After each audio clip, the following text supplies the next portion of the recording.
Alrighty here. So Argo's having a little bit of problems here, so just bear with me. I just want to make sure that I get him on here. Um, so yep, I will actually send him the link through here. Yeah. So hi everyone. How are you doing out there? We're gonna be joined by Argo J in a little bit. Right now, we're having a little bit of issues. He's not getting the email with the link, so I'm going to go ahead and try to get him the link over on this side and get him on here. While I am doing that, let me just go ahead and get my plugs out of the way. Before I do anything, let me tell you, everyone out there really needs to use a VPN. VPN keeps you safe. Plus, it also does really awesome stuff like let you watch movies on like Netflix that aren't available in the United States. If you don't know, there's different countries that have different Netflix thing. So I am proud to announce my partnership with a company called NordVPN. NordVPN is pretty awesome here. And for some reason, he didn't get the email. Let me go ahead and fix that really quick. NordVPN will help protect you from things like it didn't send. Huh. All right, let me go ahead and invite him again here, and then we'll get out. But NordVPN is really cool. You guys should check it out. And by doing that, you can help out the channel and protect your web surfing experience.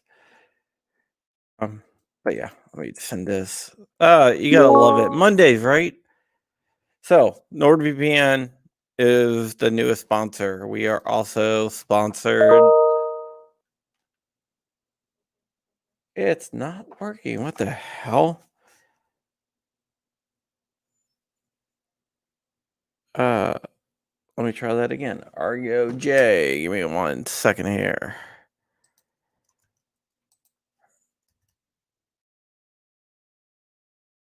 Okay, this is kind of embarrassing, but we'll get him on here in a second. Let me just send it through here.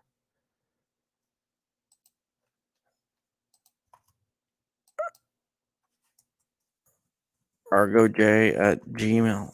Oops, you don't want to give that out.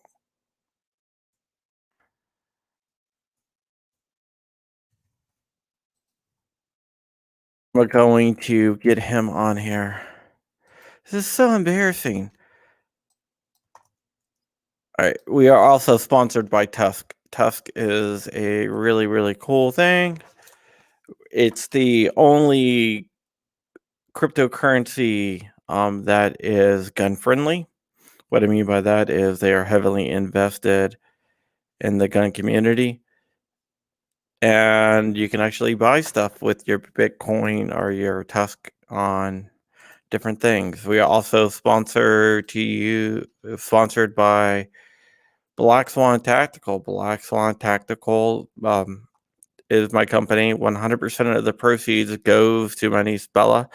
And a really cool thing is that we have a new influencer that has joined the Black Swan Tactical team. And his stuff is on there. And his name is Gorillas and Guns.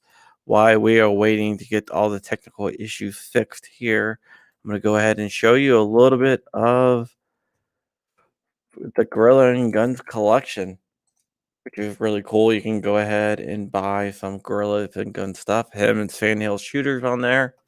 But check this out, guys. This is really, really cool. If I can do it right, man. I'm just all over the place today.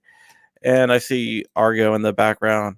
So let me go ahead and bring him on. Gorillas and Guns is our newest thing. What's up, Aaargo? What's up, brother? Can you hear me? Yeah, I don't know. All right. I sent it from my personal email because for some reason the other one's not going through. Apparently, I don't know why. Yeah, I never got it, and then when you sent it from this one, it came up right away. So I have no idea. Yeah, it's kind of weird. But Yeah. sorry.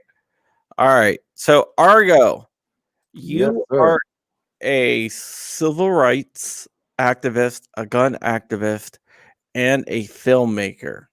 Correct. All right.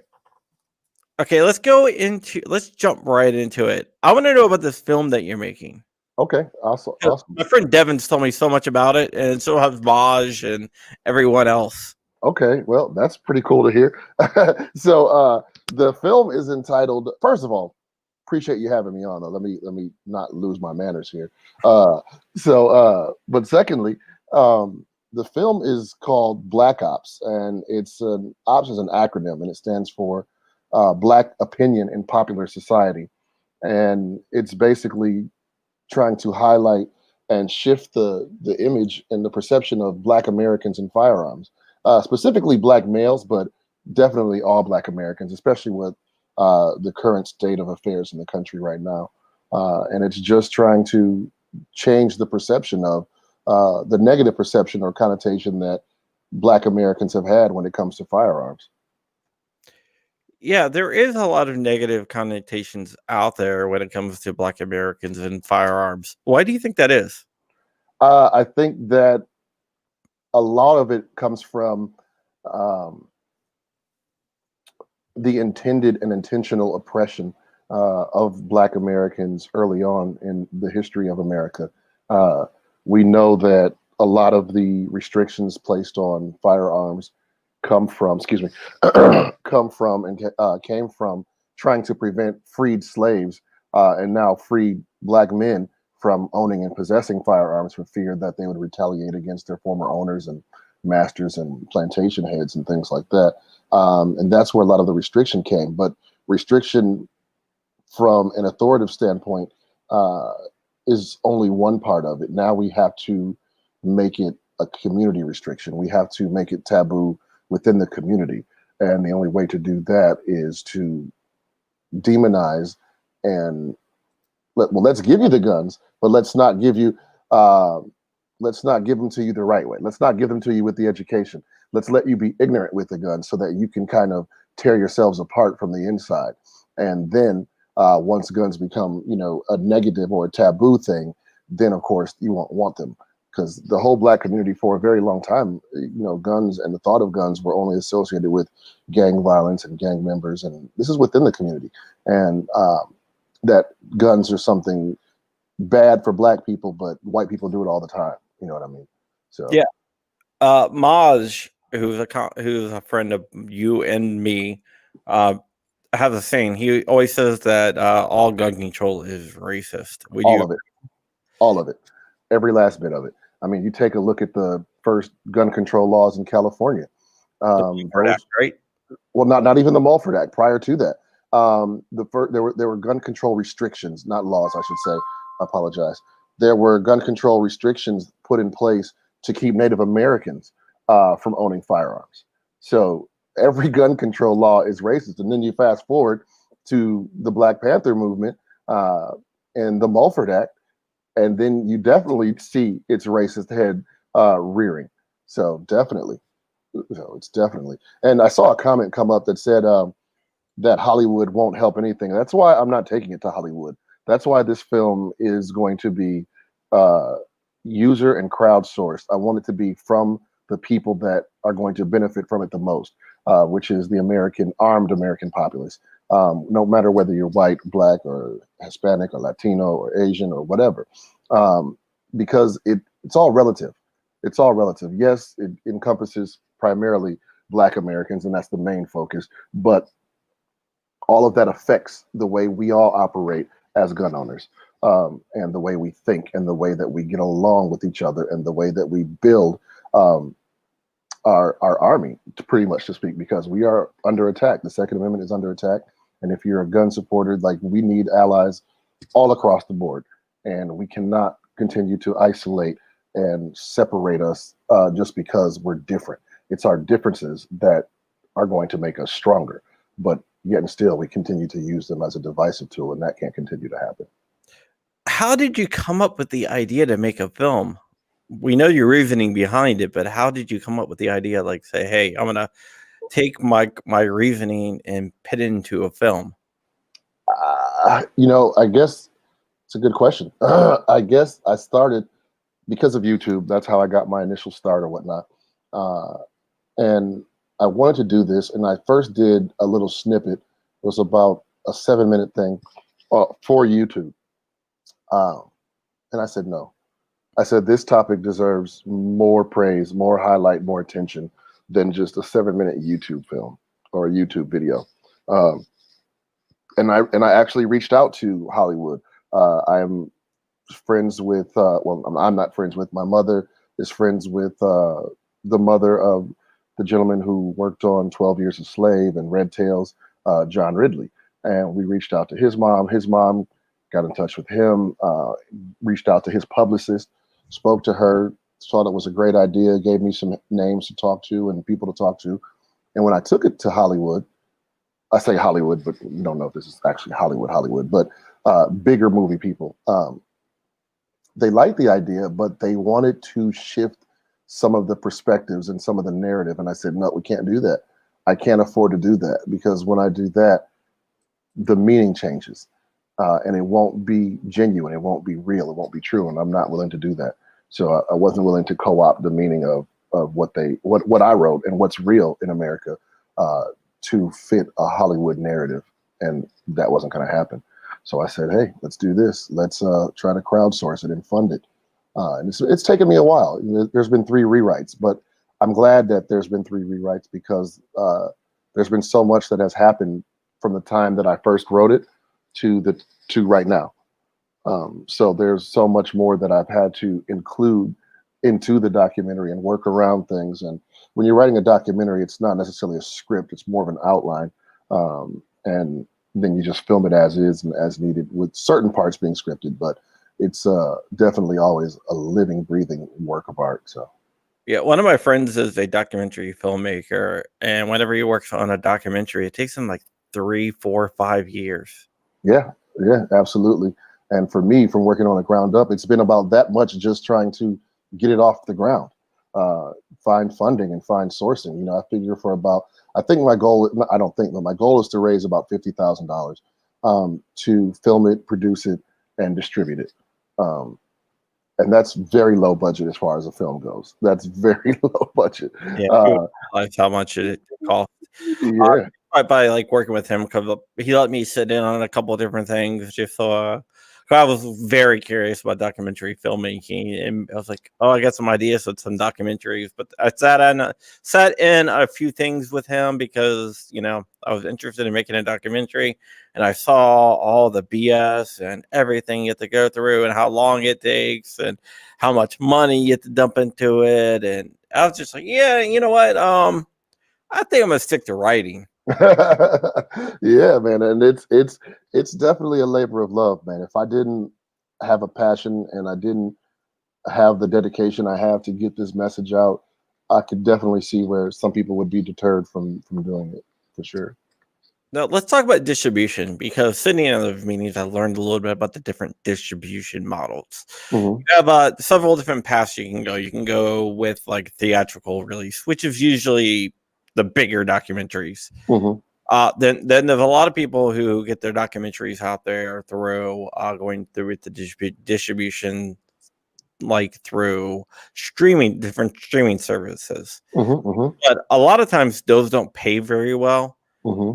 And then you have submitting them to like film festivals, which might not happen right now. Right. Which way are you going? I'm definitely going to the streaming services because it's making money is great, but it's about the message with this one. So if I get back what I spent to film it, I'll be happy. So definitely, we're doing streaming services. My goal, though, and my dream is not my dream. My wish is to actually do theatrical releases in select cities, where because I know a lot of places you can rent out theaters and things like that. So in select locations, we'll do smaller theatrical releases. So that people can actually see the documentary live, come talk to me, do a meet and greet, and actually have a Q&A to answer questions that may have come up because of the documentary or because of things that just were unanswered or whatever. But I would love to get out there and meet all the people and take the movie to them, in person. So definitely looking at those two. That's kind of what he does now. He does like select cities where they do like a little tour and they go and they'll show the movie. And then after the movie, it'll be like a Q&A session where the audience can actually talk to the people Right. involved. Which I went to one I thought was like really cool. Yeah, and that's kind of what I'm looking at now. So we'll do that, and then of course the streaming services. The distributor said once I get it filmed, let me know, and she'll help me, or the publicist rather, she'll help me with the distribution end of it. So that's a good thing. Yeah, because that's right there is the hard part. Right. I mean, the whole thing's hard, but once you get everything done in the can, filmed, edited, and everything else, then it's like, okay, time to distribute it. And if you thought about that in before, then you basically made a movie that no one can watch. Nobody can see it. Like, right. So yeah. So that's kind of cool. So that's good that you've thought about all that stuff. It's just so much work to do a documentary. It is. But I think, like I said, especially given the current times and the racial tensions on the rise in our country, it's needed. I'm an American through and through. I'm a patriot through and through. I don't want to say I don't see color. I definitely see color, but I don't discriminate. I don't judge, and I don't separate myself from anybody else. Now, when I say I see color, I see the differences that we have, but I don't find them as a negative thing. I think that's a positive thing. I think that makes us who we are. That as a collective, our differences are what make us stronger, because we have all these people of different backgrounds, different cultures, different lifestyles, and then we can come in together under the same red, white, and blue flag and say, hey, look how strong we are together, despite our differences. So that's kind of my goal, is always to bring us together as Americans. But I am a Black American first, and I definitely see how the disparity of treatment of Black Americans and between Black Americans and non-Black Americans, I'll say, is prevalent in America. Never being the victim or saying or playing victim, but just being aware and cognizant of really what is, and saying, hey, I see it for what it is. Let's address it. Let's deal with it. And let's try to move forward instead of going backwards. Do you think that the powers that be tried to divide us to keep control over us? That's what a lot of people think. I if we understand how the people in power keep power, then I have to say yes. Do I think that there's the whole man situation, like the man is keeping me down as a Black man? No, I'm not doing that. No, I mean, but a lot of people go that route, and I'm saying, no, I don't necessarily believe that. I believe that was true at one point in time. Hold on one second. I'm going to give my lens a wipe here. I believe that was true at one point in time, but not as prevalent as now, as it is. I mean, then as it is now. But I definitely think that the powers that be try to separate us as a people. I think that they don't do. I think sometimes their silence is more powerful than them actually doing things that are divisive. I think that their silence, when things are evident and clear, allows for the rhetoric and the common man to step up and say, hey, let's be divided. Let's push this issue this way, or let's push that issue that way. And that's inclusive of all races or cultures or lifestyles or whatever. So I definitely think that there is some gas being added to the fire here, to the flames there. Yeah, I definitely agree with you. I think that we as people have more in common than what we actually realize. Absolutely. Like, let me give you an example. You look at what's been going on. I don't know. Are you familiar with the NFAC crew? Yeah. I never had much of an opinion about them, because I believe that any militia group, despite their color, has the right to operate within, and under the protection of the Constitution. Despite of what I may personally feel about members of the group or whatever, I support them. Like I do any other militia group that's not out here negatively acting. Okay, but yet and still, everybody wanted now. Did the and I'm not sticking up for him because I was one of those who was critical of the things that he said that were wrong and misinformation that he put out there and the tactics that he used that were dangerous and harmful. But his motive, I believe, and I'm speaking about the leader of the NFAC crew, Grandmaster Jay. Yeah, Grandmaster Jay. I believe that he was. I believe that he. I'm sorry, guys. That comment threw me. I believe that his motive was pure, and it is something. Like for a long time, and it's a fact. Black Americans have been discriminated against. And it's still prevalent to this day, and we see it, but we want to ignore it. And nowadays, a lot of times, that racism and that prejudice is hidden under the guise of patriotism. And that's a no-no for me. That's not what patriotism is. And that's what infuriates me is that I'm a freedom-loving individual. There's no way that under the flag that I fly, this red, white, and blue flag with 50 stars and 13 stars, 13 stripes, that flag, there's no way that I can put hate underneath that flag. I can't cloak myself in that flag and then hate somebody else who's an American. I might not like what you do. I may not agree with what you do, but I can't hate you. And I can't push that hate. And I won't do it. And I won't do it. I just won't do it. Okay. I can choose not to deal with you or not to interact with you or whatever, or support you in your certain endeavors. But as an American citizen, I support your right to do the things that you do, and that's just what it is. And there are men and women that I have fought with and for, and will continue to fight with and for that don't look like me, but I will always continue to fight for people who do look like me at the same time. So I guess I'm a little different than a lot of people, or a lot of people expect a black guy to be. So, No, I think if you dig to the heart of it, a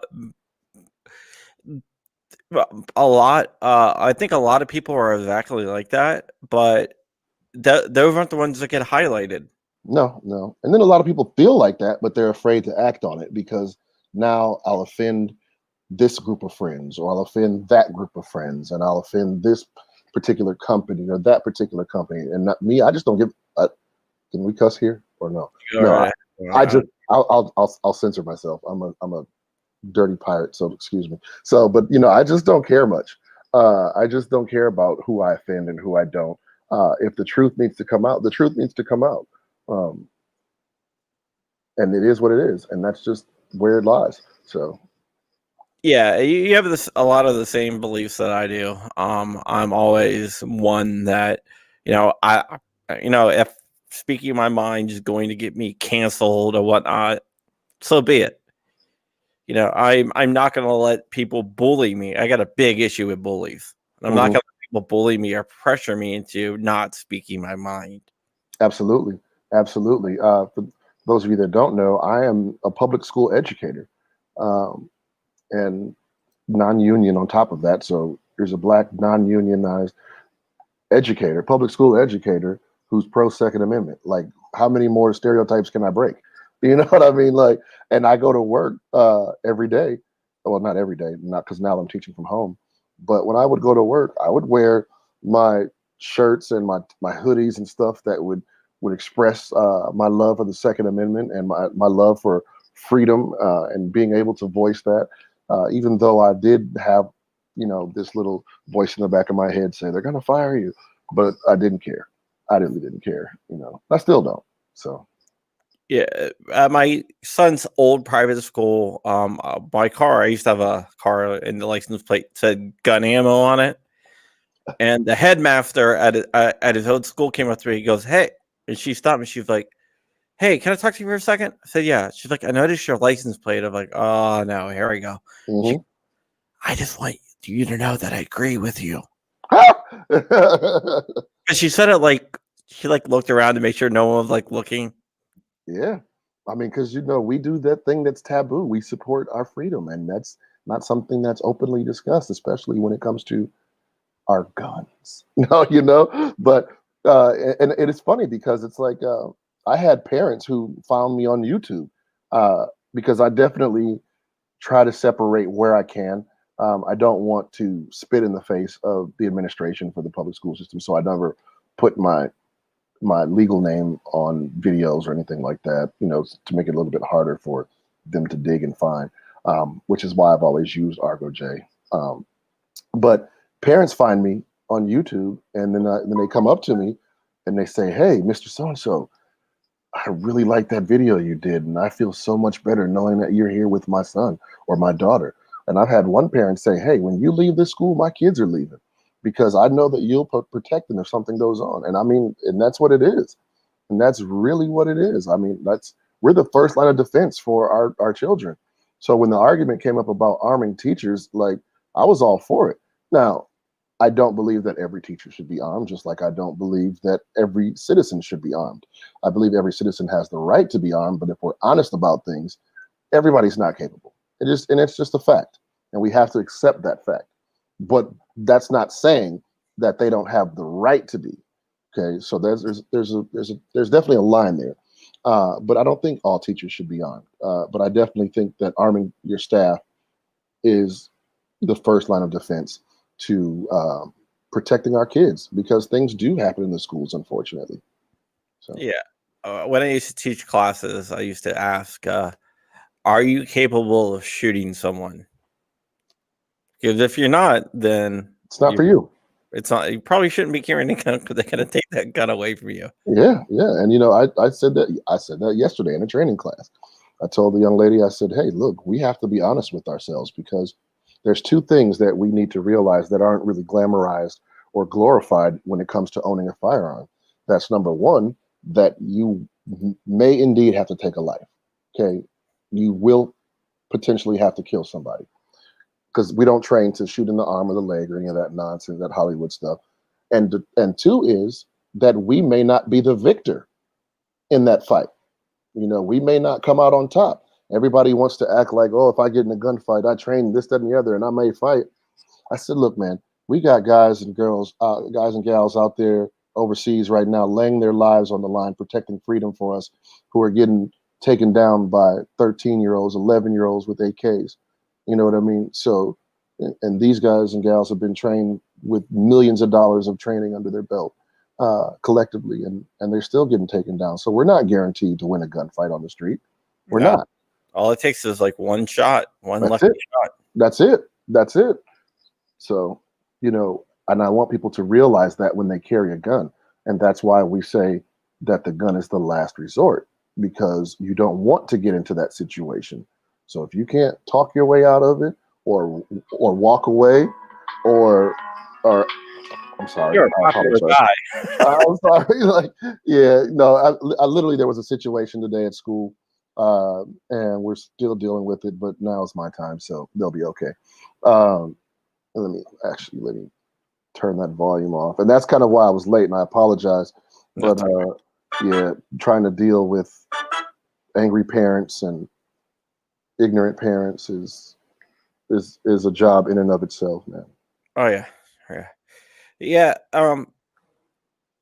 People have to realize, like, what to do. A lot of it's more than just gun ownership or having the gun. I had a martial arts instructor, Mm-hmm. and he used to say the best way to avoid a fight is to avoid a place where a fight could break out. And I agree.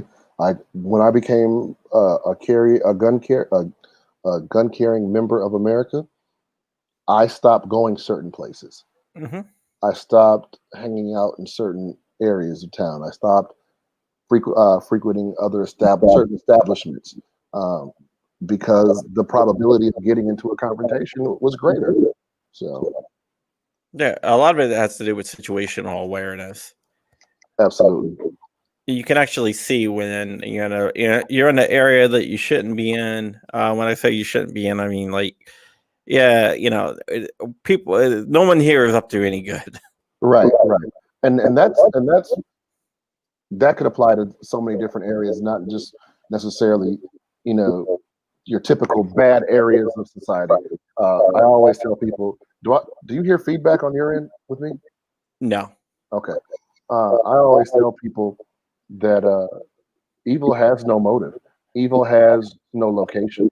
Evil has no preference. Like when evil comes, it comes for whoever, whenever, and you have to be prepared and wherever. So, Yeah.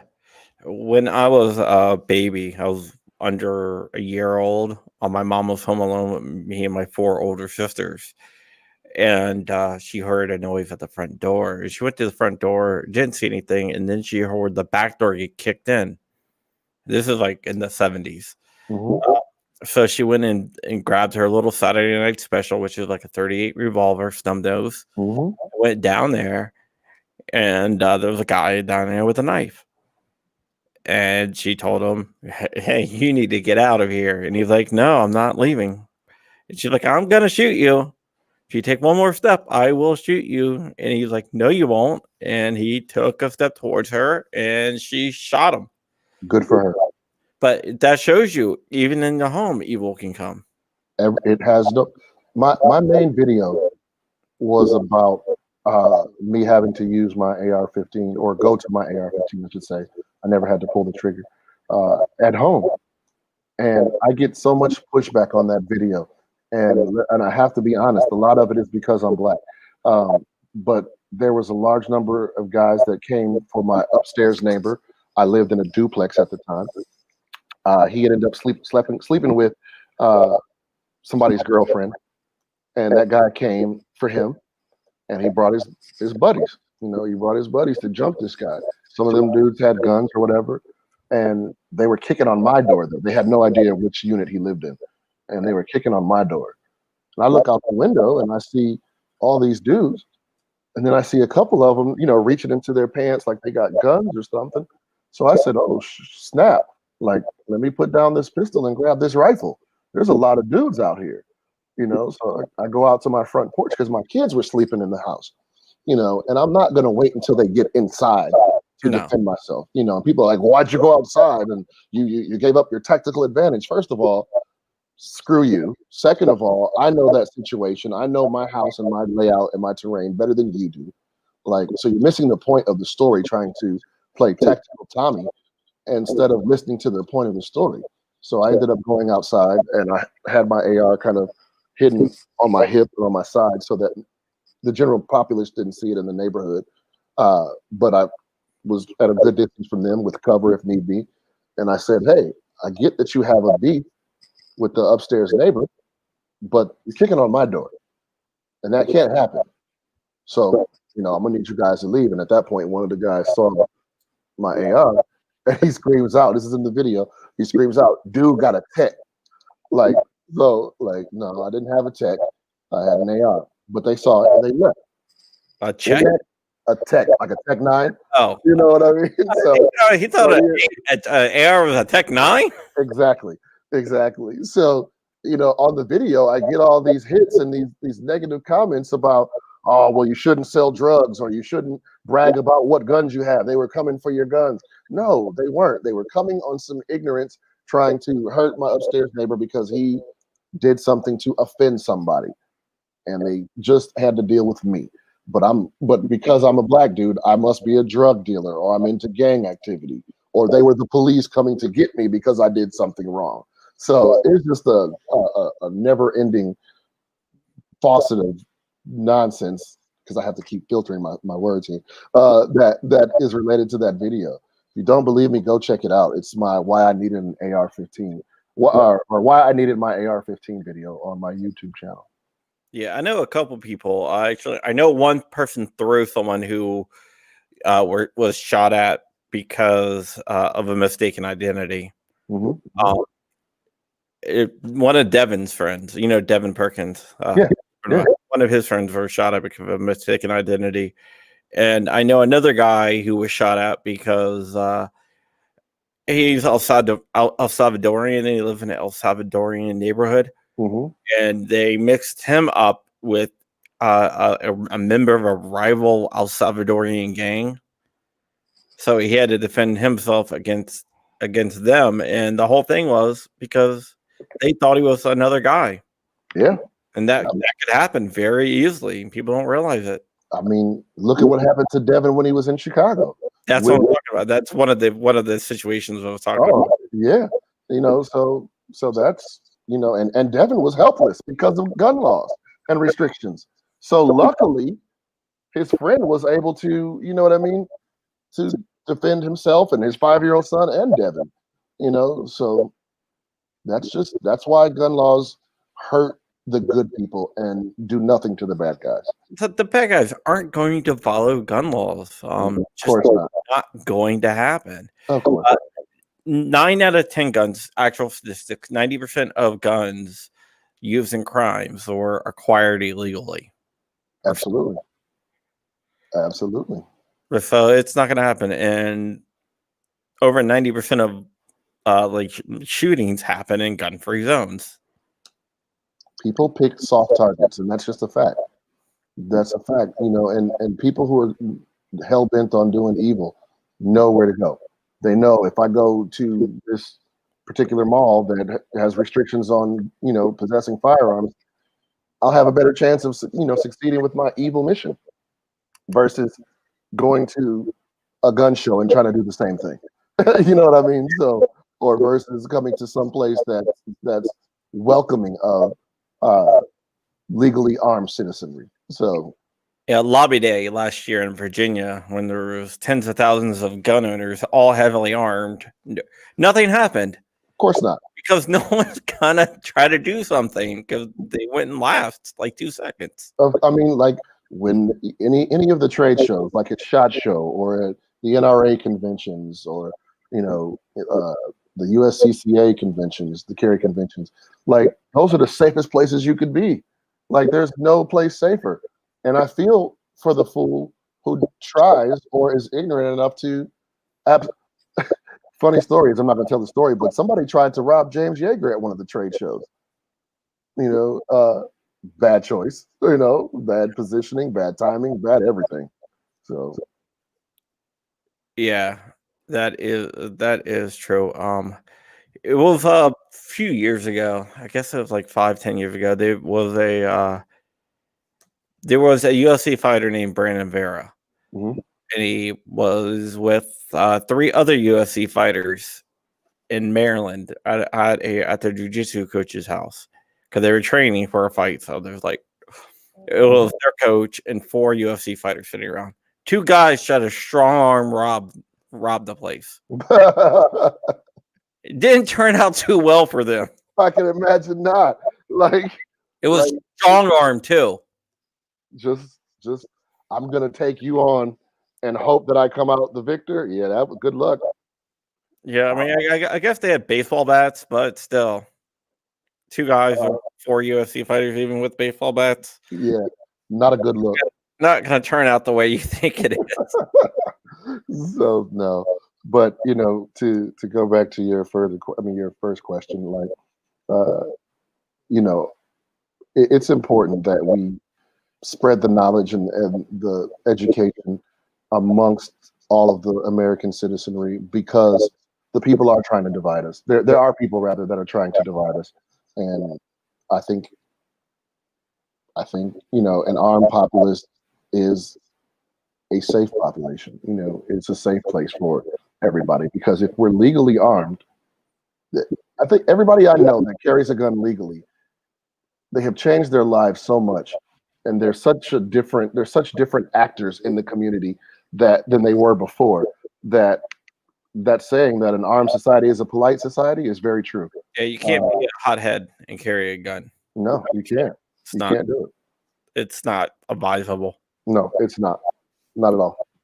And a lot of people realize that when they carry a gun, so that they think, if I get in a conflict, if somebody cuts me off and I beep at them and there's something happens, I mean, it can escalate to a place where I don't want to take it. Mm-hmm. So they let go. Absolutely. It puts stuff into perspective. It definitely does. But that's what we need. We've got We've got one of the largest uh, demographics of new gun owners right now is Black Americans, uh, especially with the current situation in the country. But along with that gun ownership, I would encourage all those new gun owners, both black, white, or whoever, whatever nationality or race you are or identify as. Um, I beg that you get training, and I don't mean go to the range and punch paper. I mean get actual training. Get actual training to know how to recognize problems before they happen, to know how to deal with problems before you have to go to your gun. So that if and when you do have to go to the gun, legally you're covered, and socially you're safe for everybody else that's surrounding that situation.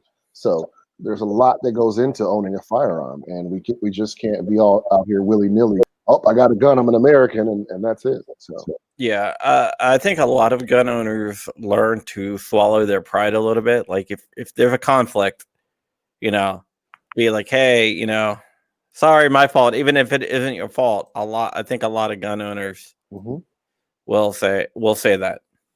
absolutely, it's definitely something that dampens your temper if you have one, or should, because if you don't, it could be problematic for you. But uh, I've had to check my temper several times. I was a bit of a hothead before, and I can still be a hothead, but I have to be aware of that, and I have to be aware of what the end result could be, and am I willing to make that move, knowing what the end result could be? And I'm not, because I have kids I got to take care of. So, Yeah. Talking about the increase in gun ownership, I know I've been contacted by a lot of my anti-gun friends who are now asking me to teach them how to use a gun because they went out and bought a gun, or asking me where can I get ammo at. yep, yep. Uh, Same here, and it's crazy. I'm sitting here looking at my phone now because I want to show you something. This is That's my 82-year-old father who this year said, "Son, I got to go back on my words, and I need you to teach me how to use a gun." And I have been teaching my 82-year-old father how to use a gun. And I said, "Dad, now you got your first gun, since you were a kid and they were shooting 22s, shooting at rabbits and things like that back in, the 40s. But uh, you got your first gun, your first firearm as an adult. You ready to defend yourself, huh?" He said, "No, son. I'm ready to defend your mother. I'm not worried about me." And I just couldn't have been more proud. You know what I mean? Like that's most times we carry guns to, yes, defend ourselves, but to defend what we love and what we work so hard to protect. And whether that's your family, your home, your business, uh, you know, Yeah. it was just very, very uh, refreshing to hear my dad say that, who's been a staunch liberal his whole life. And I never like to put politics on it, but being a black Democrat, he's always been taught and followed the lead of others and said, no, guns are taboo. But now he's like, no, I'm starting to see the light. Like I can't continue to support that. I will support that. So at 82. So Yeah. Someone once asked me why I carry a gun, and I said because of my kids. mhm. We got a question. What do you think about like legal protections like USCCA or US Law Shield or CCW Safe or any of uh, I am a USCCA partner, so I'm not gonna trash talk any specific one or any of them, because I think that they all have their purpose in place, and I think that they're great. I don't think that we don't drive cars without insurance. Now, this isn't insurance. This is more of an in case stuff happens thing. You know what I mean? It's not insurance, but if things go down, you're going to need help, and you're going to need to uh, have your ducks in a row prior to ever having used your firearm. And I think these organizations and these uh, companies are just that. They help you get your ducks in a row so that if you do have to use your firearm, you don't have to sit and wait and figure things out at the last minute. So I definitely uh, support all of them. But I'm definitely a USCCA partner, though. Yeah, that's good. I have one, and I think everyone out there should have one. Because if you use your gun to defend yourselves, depending on the prosecutor, they will try to throw you under the bus. Absolutely, absolutely. And here's the other protections that it allows you is this too. But people don't realize this. If somebody breaks into your home or your car and steals your firearm and then negligently uses your firearm, you could legally be liable. Uh, it's happened, and these things will. Some of these companies will protect you or help you fight that particular battle. So it just doesn't even it extends further than just you being having to defend yourself in a self-defense situation.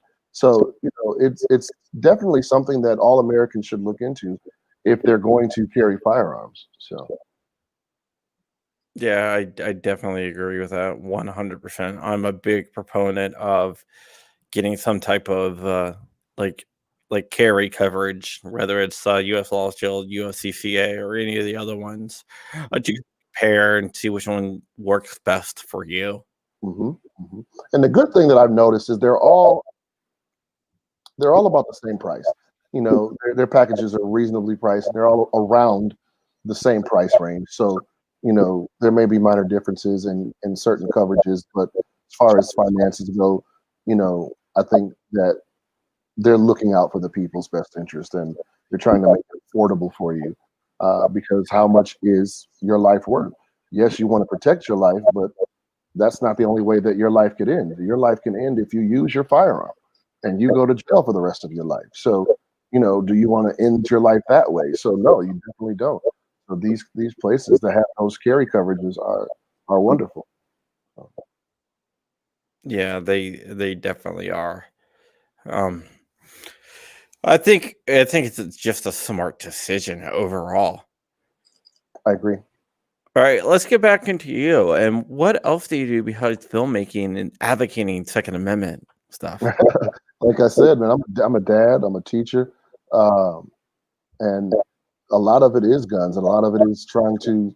I have 3 kids. I have 2 daughters and a son. My daughters are a little older, but my son is 8, and I try to make sure that he grows up to be a better man than I am. So a lot of my time is trying to impart knowledge and wisdom that I have on him at an early age, and we try to do. I try to do almost everything with him, just so that he can soak up as much of me as possible, uh, because I really want him to understand what it means to live in this great country that we do, with all of its beauties and all of its flaws. So, yeah. But if there's something specific that you want to know, like that's it, man. Like I'm a gun guy through and through. Like most of my time is spent building guns. Like I don't know if we can show guns on your show, Can't. but It will kill the stream automatically. oh, okay. So yeah, I'm not, but I'm building. There's stuff around me right now. Like I'm sitting here building. Uh, like so, this stuff happens. Like I build a new gun almost every week. It seems like so. Oh, really? ARs or Yeah, I like to build ARs, man. That's my Lego set. Um, that's what gives me my peace, and um, I love it. I just love the AR platform, even though I hate the word platform. I love the AR model. I just do. I just love that gun. I think it's a versatile gun. I think it serves many different purposes. I think it's one of the easiest, most dedicated guns uh, to use for defensive purposes, Mhm. and it's just fun, and they look cool as shit. So as ever, so they look super cool. So Yeah, Kermit Loves Bacon says Connecticut is not a place to get their firearms stolen, even if it's in a lockbox. You're going to jail. I've heard that about I Connecticut. think Massachusetts is the same way too, because I think Charlie from Running Shotgun with Charlie had a situation like that a while back. So yeah, a lot of places. Yeah, I have a gun room that's locked up, and then inside, I have my 150-ish ARs all in like cages too. Jeez, like, I'm trying to get on your level, man. I thought I was doing it with 20 plus, but like no, it's like, but no, man, like yeah, I just got a new safe specifically for my ARs because the the uh, the gun safes were getting a little crowded, so I separate everything now by type of gun. So that's a little OCD-ish, but it works out, man. Yeah, I got the same thing. I got my rows of ARs, then I have my shotguns, then I have my AKs, and I have. Yeah. And see, I'm not an AK guy. I just, ugh. I used to have AKs. Uh, I had an Arsenal Sam 7R. I love that one. Um, but I'm just not an AK guy. I think I'm going to start getting back into AKs only because of the current times, and I don't know if I'll ever be able to find one again after a while. So, Oh, for a very long time. So, I like AKs because even though the ammo is hard to find, you can still find it, and you can still find it at a reasonable price. Like I just bought a case of 1,000 for 30 cents a round yeah, that's pretty good. for brass too. Not in steel case; it's brass. So case. brass 7.62, that's even better. That's even better.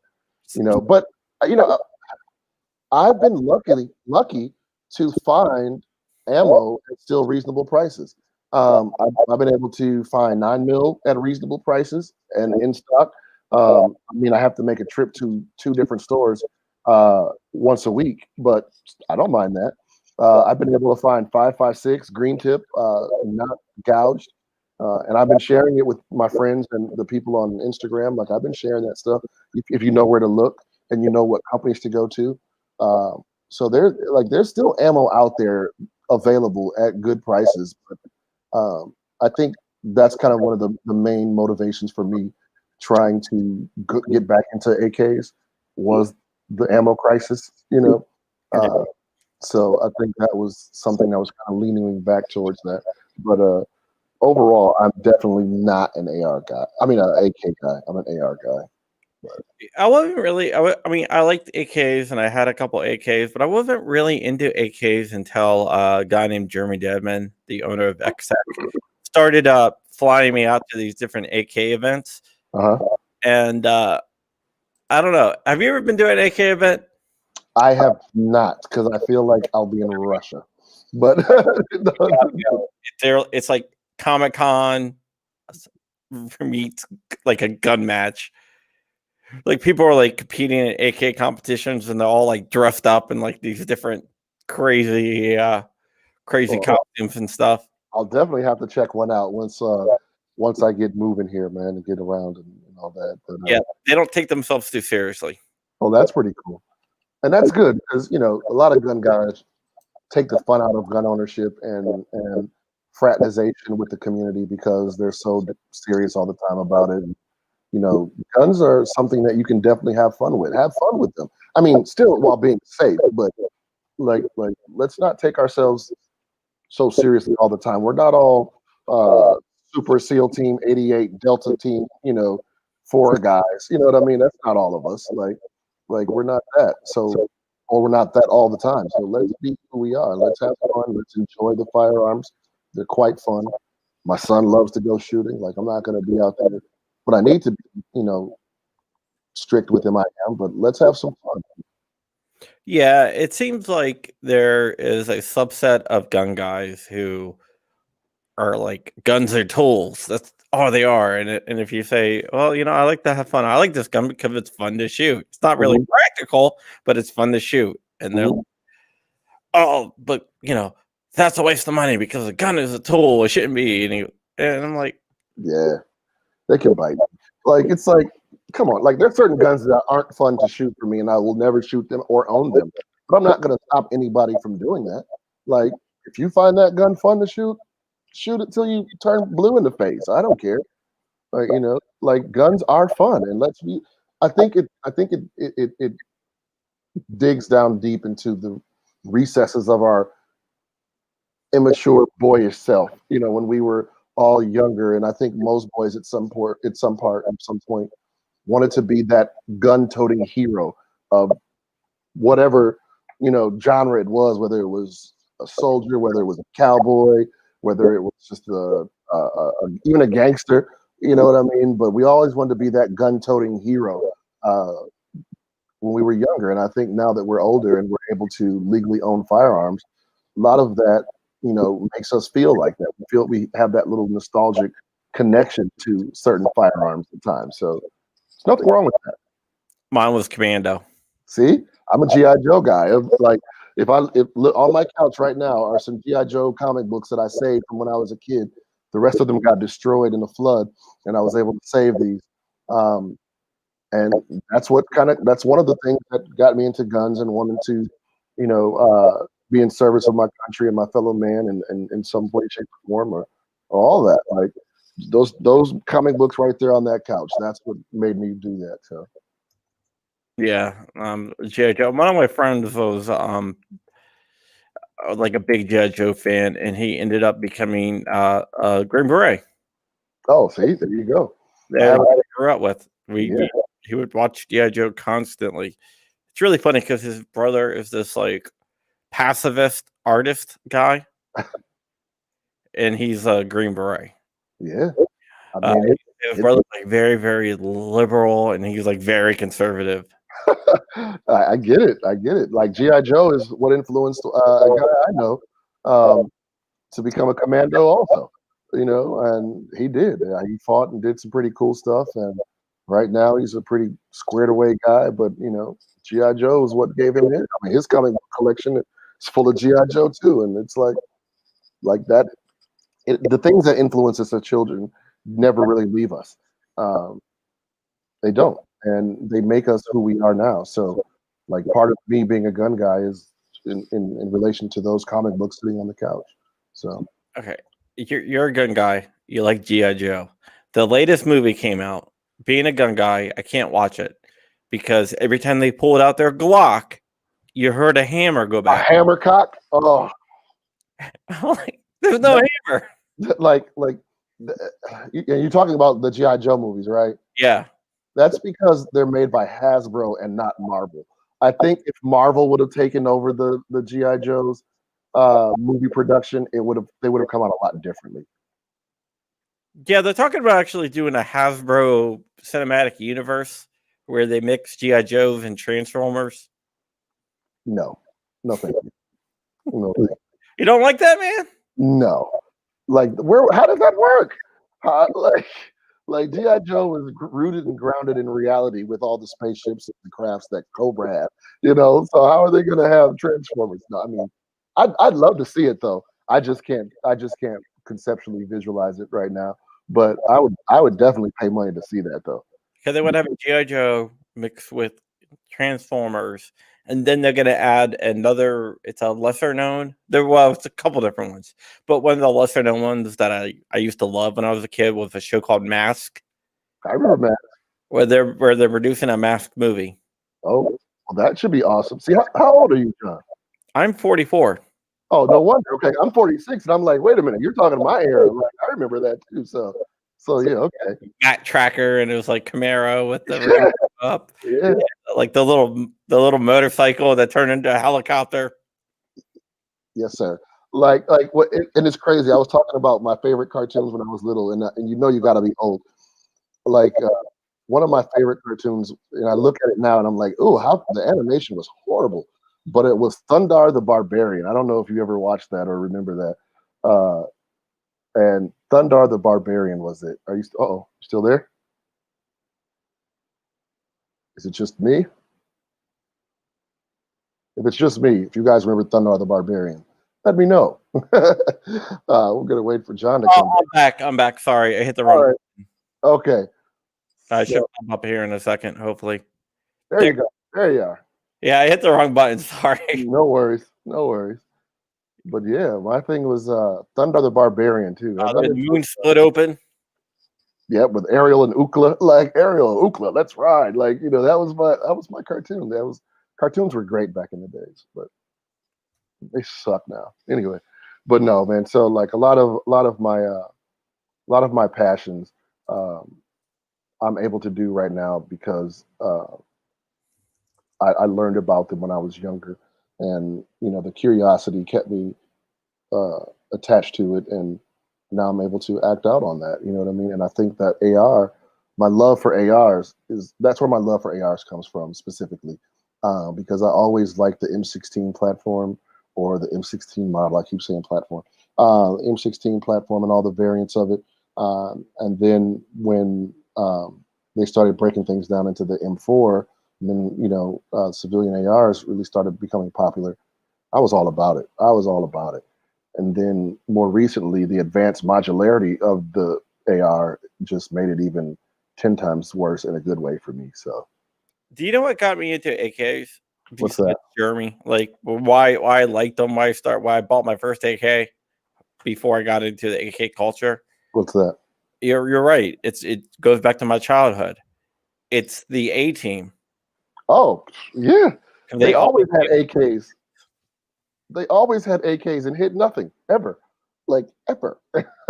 yeah, So, it was like shoot a car and they like have enough time to jump off of it before it exploded.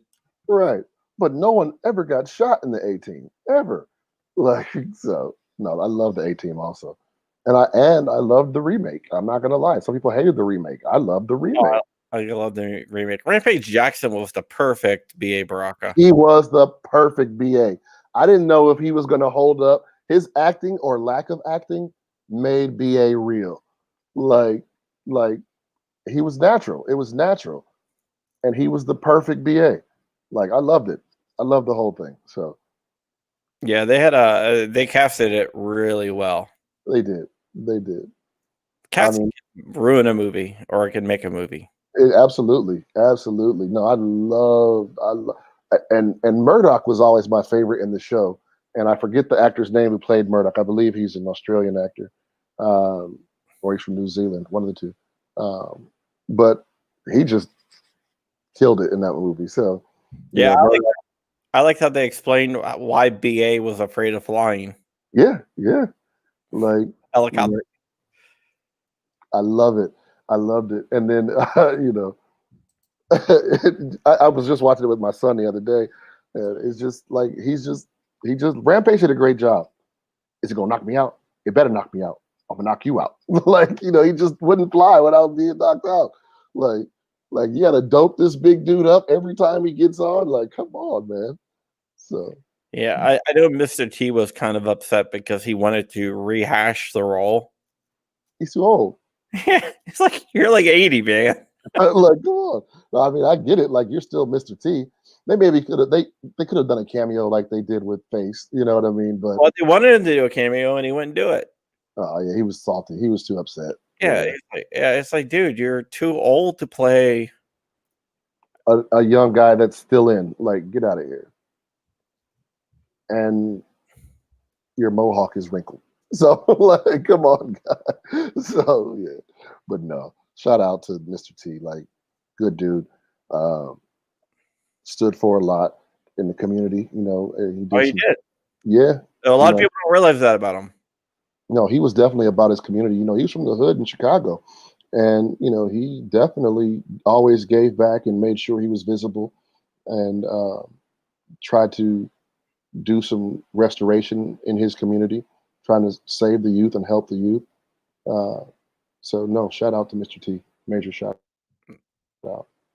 And I don't know a young black dude who didn't look up to Mr. T back in the day. And I knew white dudes did too, but especially young black dudes. I looked up to Mr. T. What are you talking about? Oh yeah, but I mean tried to be him, like we had to work out, cut our hair in mohawks, wore plastic gold chains. Like his were real, ours were plastic. So it's like, yeah, it was I mean, you got about 5 or 6 young black dudes running around Halloween, and we're all Mr. T, and we're all mad because we're dressed as Mr. T. But luckily we all picked a different different outfit or color shirt for Mr. T, a different cutoff. Like so. Yeah, I had an argument with someone recently about Mr. T because they didn't believe me when I told them he never said, I pity the fool in the A team. No, he only said it outside. Mm. Yeah, like Never mentioned the A team. And I got an argument with someone. It's funny that you brought up Mr. T because I got an argument with someone like very recently about that. Like, no, he's never said I pity the fool in the A team. That's actually from Rocky 3. right. That's a Clubber Clubber Lang. Clubber Lang. I was always get it mixed up.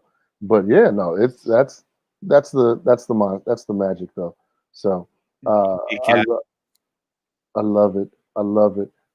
Shout out to the Puerto Rican pistolero who just was jumped on a little while ago and said something. I forgot to say hey to him, yeah, but yeah. yeah. I love locked and loaded Latinos. Great. Oh, they're awesome. Yeah, I don't really watch that many gun podcasts, but that's one of the ones I do watch. Yeah, they came on the scene hardcore. For those of you that don't know them, make sure you go and follow them. They do an excellent job. It's a husband and wife pair or duo, and oh, there he is. And they are just awesome. They're well versed, well educated. Even though they're new to the community, they're not new to this. They've been dedicated for quite a while, Uh, and they jumped in running. And they, I mean, their first shot show. They came to shot show this past January, and uh, I mean, they hit the ground running. I mean, I know that his wife was. They were a little scared and timid, and she did uh, and he kind of coached her into doing an interview, and I think from there they got they got their. I was going to say I can't. I have to filter myself. I'm very vulgar. Um, they've got their feet under them, and they've just taken off, man. And I yeah. believe they're going to grow into one of the bigger podcasts out there. I 100% agree. I've had both of them on here, so when they get so big that they forget about the little guys, I can point Right. I maybe. know they're gonna forget about us soon, dude. Like, and I consider them like my little brother and sister, man. I love them to death. Like, there are not many people in the community that I extend that familial love to, but they're definitely that. Um, uh, I'm just waiting on them to have a kid now, so I can be Uncle Argo. So yeah, but yeah, no, they're awesome, man. I love them to death. And they just got a 3D printer, so I'll be making a trip down there soon. So I got a few pretty 3D printers if you need any advice about 3D printing. I got some. I got a Ghost Gunner 3 and a Ghost Gunner 2 and a few different 3D printers. oh, see, well, we'll talk. We'll definitely talk. We'll definitely talk. I like making my own firearms from scratch. I got something else that's a little bit of a secret because it's not out. I'll tell you off air. Okay, that sounds. You just piqued my interest really much, really much. No, you just piqued it really badly, and I want to know. But okay, I'll wait. I'll be cool. Yeah, either Rolo or Joe, one of the two. I think it might be Joe is probably printing, or Rolo probably printing stuff right now. Yeah, yeah, that's Rolo. Yeah, Oh, Benny the Hill. Benny Hill? Did you ever see Benny Hill when he played Mr. T? I never saw. I actually did see that. Now that I thought about it, I forgot about it, and then it took me a second, and then I did. I used to watch Benny Hill back in the day because that was one of the only places that you could see boobs on TV when you were a kid. Like you'd get a shot of boob over there, so it was like, oh, Benny Hill. Like so, but Benny yeah, Hill. I remember Benny Hill. Whatever that. the music, yeah. Yeah. All right, man. Well, we've been on for a little bit over an hour, so I'm gonna let you get out of here. I'm gonna give you the final word, but let me do my plugs. You can just find all my stuff at grumpy.com. I do have a Patreon, patreon.com/John Crump. 100% of the proceeds goes to my niece. Uh, there's also a Mandalorian rifle auction that's going on to not volunteer, to help my niece out. And if you go to crumpy.com/Mando, it'll redirect you to the gun broker where you can see an awesome rifle. NordVPN is now sponsoring the show. If you go to crumpy.com/VPN, you can go ahead and sign up for NordVPN, and all the money goes to my niece as well. Also, check out Tusk. They are an awesome sponsor. TUSC.network. It's a gun-friendly cryptocurrency. They are sponsoring the show for the next 6 months. And Black Swan Tactical, use code Crumpy for 10% off. All proceeds go to my niece again. My niece has brain cancer. What? Okay, I'm sorry to hear that. So we raised a lot of money for her, and we bought her a puppy. We got her a laptop and stuff like that. So we do a lot. How old is she? She's 9. Tough. It's tough. It's Yeah, tough. but we've been doing a lot to help her out. But I'm gonna give you the final word. Tell everyone where they can find you or whatever else you want them to know. Okay, you can definitely find me on all social media platforms at Argo J. That's three A's, AAARGOJAY. You can check my website out, argoj.com. We have some pretty cool merch on there. Everybody's heard of the I lost my guns in a boating accident, whether you love it or hate it. Uh, it's pretty funny, but I took it and made a play on words with it and said I lost all my mags in a voting accident because of the recent election and the proposed restrictions and infringements that are coming, and even so to include standard capacity and higher capacity magazines. But luckily, I lost all my mags in a voting accident, so I won't be able to comply. So you can get your little bit of non-compliance heaven at argoj.com. And also on that site, you can donate to the documentary. There's a link for the documentary, and there's a link for my rifle. I didn't really talk about it here, but I'm working with American Defense Manufacturing. We came out with my signature series rifle. It's pretty tough. It's called the Bravo Oscar. Got some great companies that make that rifle up. American Defense Manufacturing, Criterion Barrels, CMC Triggers, Griffin Armament, Radiant Weapons. So Yeah, if you don't know, Bravo Oscar is BO, probably for Blackout. for Black Ops, the documentary, absolutely. And American Defense Manufacturing is donating all the proceeds, the profit, because they're getting the rifle and taking their costs, and all the profits from the rifle are going directly to the documentary. So definitely go check that out. We have a 14.5-inch pen and welded version, and we have an 11.5-inch AR pistol. Specifically, the pistols, go pick them up because those are under attack, and I'd rather you guys get those quickly and have those at hand before anything happens with those. You can't get them. Yeah. Yeah. So that's where you find me. Argo J everything. 3 A's. AAARGOJAY. One other question. Why'd you do the 3A's? That's a whole story. But just let me sum it up. Going back to the black white thing, I live in Wisconsin, and when I go to outdoor ranges, it's always me and my few black friends that are into guns, and the rest of the people are white, and they always look at us crazy until we pull our guns out, and they say, "Well, damn, these dudes got the cool stuff."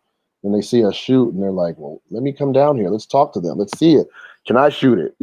Especially then if we pull out some full auto, and then they're like, "Oh my God, how did they get that? Is it legal? How did you get it?" There's always that question, like, "Do you have that legally?"